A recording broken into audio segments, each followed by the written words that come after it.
Bonjour Benjamin. Bonjour Jacqueline. Comment allez-vous? Vous-même? Ça va très bien. Alors voilà, vous savez qui je suis. Je suis à la recherche de personnes qui connaissent les pauvres. Et j'ai regardé votre livre qui a l'air très intéressant. Mais il est vraiment trop gros, donc je ne l'ai pas lu. Est-ce qu'on le voit bien? On le voit bien? Mais j'ai regardé la table des matières et je suis vraiment étonnée à quel point il y a plein de pauvres.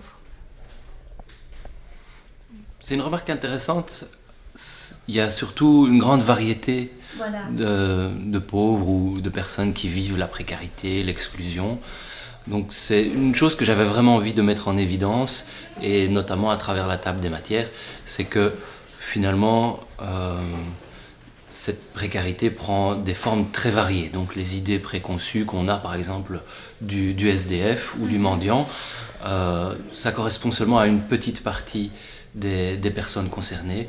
Après, il peut s'agir aussi de personnes qui vivent en caravane, ou même de personnes qui vivent en maison de repos, ou peut-être même à la prison de Namur, dont on ignore l'insalubrité. Oui, j'ai vu que c'était vraiment très dégueulasse, les cellules. Vraiment très dégueulasse, c'est vraiment un bon résumé. Pardon Benjamin, j'aimerais avoir un petit bout de chocolat. S'il vous plaît. Ah, merci mon chéri. On a un petit peu de café avec? Oh oui, merci. Comment vous avez fait pour rencontrer autant de pauvres? Est-ce que ça n'a pas été trop dur? Est-ce que c'est pas trop dangereux, je veux dire? Je ne me suis jamais senti en danger, je crois. Je n'ai pas ce souvenir.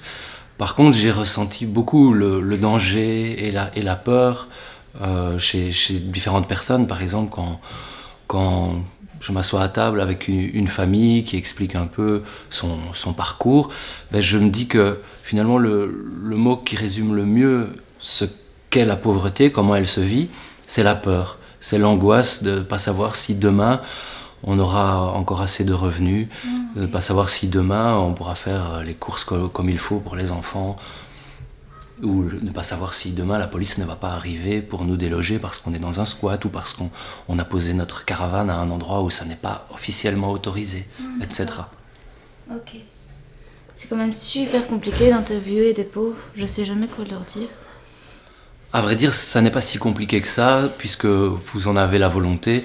Je pense que si vous allez avec franchise et politesse auprès de quiconque, par exemple quelqu'un qui ferait la manche dans la rue, et si vous avez envie de savoir pourquoi cette personne est pauvre, eh bien, vous pouvez tout simplement lui demander « Êtes-vous pauvre ?» Et puis « Pourquoi êtes-vous pauvre ?» Et je suis sûr que cette personne appréciera votre franchise et vous répondra avec autant de franchise. Ah d'accord. Bah merci beaucoup alors.